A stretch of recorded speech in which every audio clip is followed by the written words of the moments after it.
নমস্কার, নতুন বাংলা থেকে বলছি সন্ময় বন্দ্যোপাধ্যায়।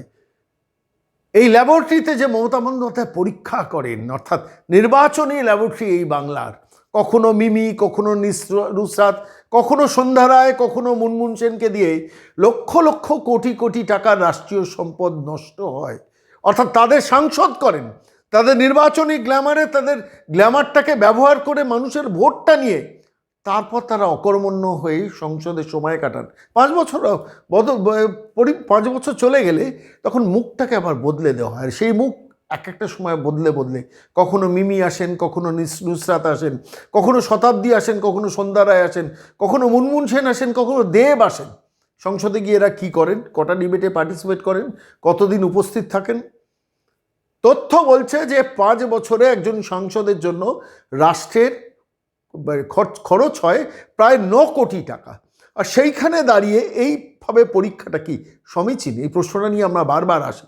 আজকে এলাম রচনা বন্দ্যোপাধ্যায়কে নিয়ে, কিন্তু রচনা বন্দ্যোপাধ্যায়কে দিয়ে কেন এলাম তার একটা প্রেক্ষাপট আছে। রচনা বন্দ্যোপাধ্যায় বলেছেন যে ওই সিঙ্গুরের মাটি আন্দোলনের মাটি, সেইখান থেকে দিদির উত্থান, আমিও নির্বাচনে দাঁড়ালাম সেইখান থেকে এসে। শুধু তাই নয়, বলেছেন সন্দেশখালীর মা বোনেদের ওপর যা হয়েছে বলে শোনা যাচ্ছে সবটা কি ঠিক? তদন্ত করে দেখতে হবে সেটা আদৌ ঠিক কিনা। আমরা এই সমগ্র বিষয়টা নিয়ে সরাসরি চলে গিয়েছিলাম সজল ঘোষের কাছে।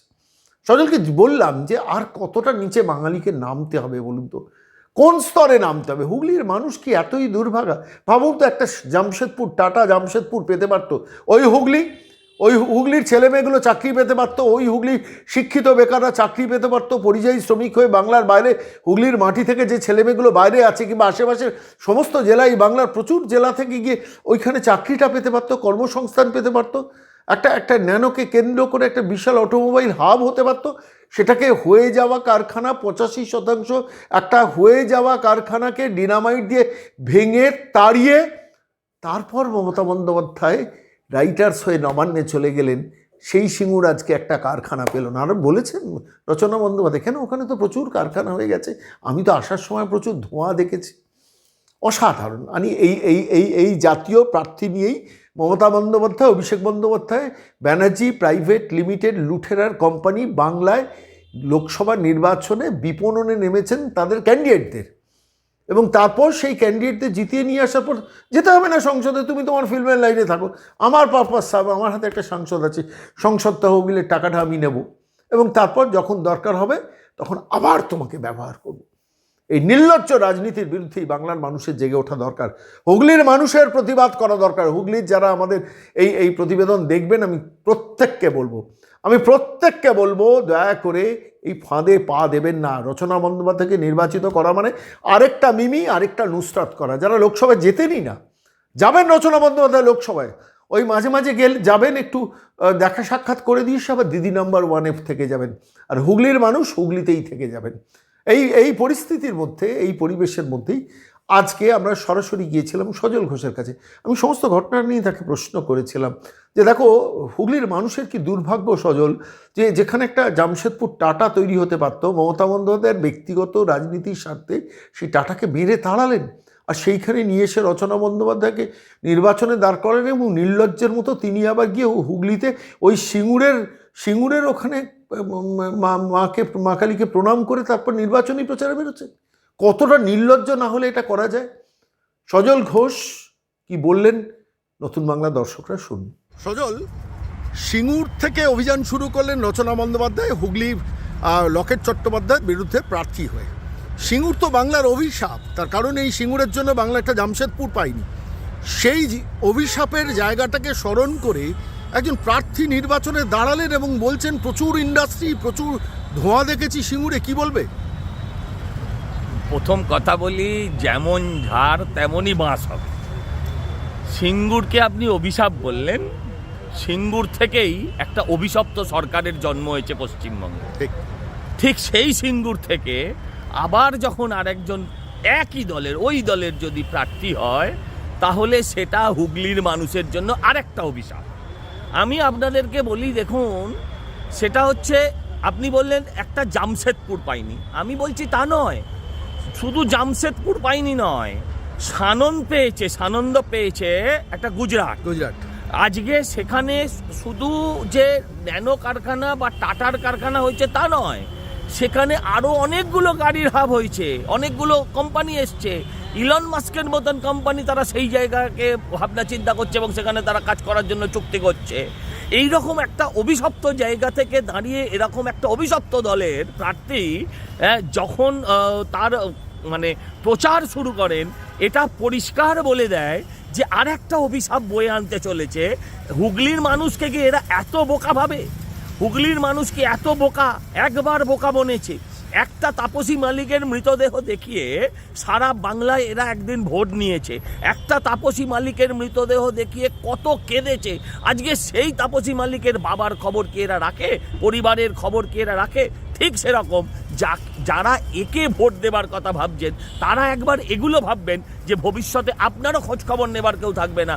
উনি টিভিতে দিদি নাম্বার 1 করবেন, দিদি নাম্বার 1 করবেন বাংলার দিদিকে নিয়ে, কিন্তু সন্দেশখালীর মেয়েদের নিয়ে উনি কি ধরনের কথা বলেন? আমি চাই উনি একবার সন্দেশখালীর মেয়েদেরকে নিয়েও দিদি নাম্বার 1 করুন না। ওই উনি যেমন করেন না কলকাতা, জলপাইগুড়ি, শিলিগুড়ি, সেরকম সন্দেশখালী, জেলিয়াখালী, এরকম আরও ছোট ছোট যে দ্বীপগুলো আছে সেই দ্বীপের নাম দিয়ে উনি করুন। আমরা বুঝবো উনি সত্যিই বাংলার নতুন দিদি। তা না হলে দিদির বেশে অনেকেই আসে, সবাই তো দিদি হবে না বাংলার। সজল, এই প্রসঙ্গে আমার আরও একটা প্রশ্ন তোমার কাছে আছে। আচ্ছা, বাংলার মানুষকে এইভাবে মিমি, নুসরাত, এদের পারফরমেন্স পার্লামেন্টে 30%, এখন আমি নাম করে বলছি, এইসব পার্লামেন্টের সদস্যদের 30% অ্যাটেন্ডেন্স। না 30, আচ্ছা অ্যাটেন্ডেন্স দিয়েই ওরা কি করেছে? এক মিনিট, না কিছুই করেনি। আপনি বলুন 30% অ্যাটেন্ডেন্স মানে 274 দিনের মধ্যে 55 দিন 56 দিন উপস্থিত থেকেছে। আপনি বলি একজন সাংসদকে লক্ষাধিক টাকা সরকার মাইনে দেয়। লক্ষাধিক নয়, তাদের পেছনে আরো ট্রেন, সারা জীবনের ট্রেন। 5 বছরে একজন সাংসদের জন্য রাষ্ট্রের খরচা 9 কোটি টাকা। আচ্ছা, এবারে আপনি আমাকে বলুন, এই যে সাংসদ উনি যদি 30%-এর বদলে উনি যদি 100% অ্যাটেন্ডেন্স দিতেন, উনি কি করতেন? উনি অন্য সাংসদদের মনোরঞ্জন করতে পারতেন বড়জোর টিকটক করে। আমি জানতে চাই যে ইনি এই যে 30% অ্যাটেন্ডেন্স, 100 দিনে 30 দিন অ্যাটেন্ড করে ওনারা নিজের কেন্দ্রের কথা কতবার বলেছেন? আমরা ভোট দিই কেন? শুনুন, পুরসভা, বিধানসভা, লোকসভা এটা কিন্তু কুস্তি করার জায়গা না, এটা হচ্ছে ভাষণ রাখার জায়গা, বক্তব্য রাখার জায়গা। আমরা মানুষকে ভোট দিই লোকসভায় আমার কেন্দ্রের কথাটা, আমার কেন্দ্রের পাওনা গণ্ডা আদায় করার জন্য। আমার সাংসদ সেই কেন্দ্রে দাঁড়িয়ে আমার হয়ে কথা বলবে। সেই কথা কতবার বলেছে? আচ্ছা, আপনি যদি ওদেরকে স্পিকার বলতো আচ্ছা তুমি কিছু বলো, তাহলে উনি কি বলতেন?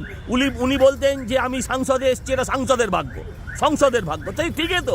এরমভাবেই একজন ভোট প্রার্থী ভোট চাইতে গিয়ে যখন বলে যে আমি প্রার্থী হয়েছি, এটা ওই অঞ্চলের মানুষগুলো লাকি। আমি ভাবি যে রচনা তো লাকি না আনলাকি, সেটা তো মানুষ পরে ভোটের মাধ্যমে বুঝিয়ে দেবে। এদের নিয়ে বেশি আলোচনা করার কোনো প্রয়োজন নেই। নুসরাত জাহান 144 ধারা জানেন না, বলছেন 174 ধারা। কি বলবেন? এটা বলেই আপনি আপনার বক্তব্যটা একটু শেষ করুন। না, এদের থেকে আপনি আশা করেন কি? না, আশা করতেই হবে, কেন মানুষ তো নির্বাচিত করে। আমি বলি মানুষ, শুনুন, আমি বলি 3 লাখ ভোটে তাকে জিতিয়েছিল মিমিকে। আমি বলি শুনুন, মানুষ এখন জামা পাল্টাচ্ছে, মোবাইল পাল্টাচ্ছে, যার যেমন ক্ষমতা সে সেরকম। এদের তৃণমূলের এই যে সাংসদ, বিধায়ক, আপনি দেখুন এরা 5 বছরের মধ্যে একজন বিধায়ক 3 বার বউ পাল্টে ফেলেছে, একজন বর পাল্টে ফেলেছে। তো এদের থেকে আপনি আশাটা কি করেন? এদের থেকে কিন্তু আশা করা উচিত। আমি দেখি আরও কয়েকজন অভিনেত্রী, তাদের আবার গোসাও হয় নাকি। আমরা বছরের পর বছর রাজনীতি করেছি, আমরা গোসা করার কোথাও জায়গা পেলাম না, এদের নাকি গোসা হয়, এদের কেন প্রার্থী করা হলো না?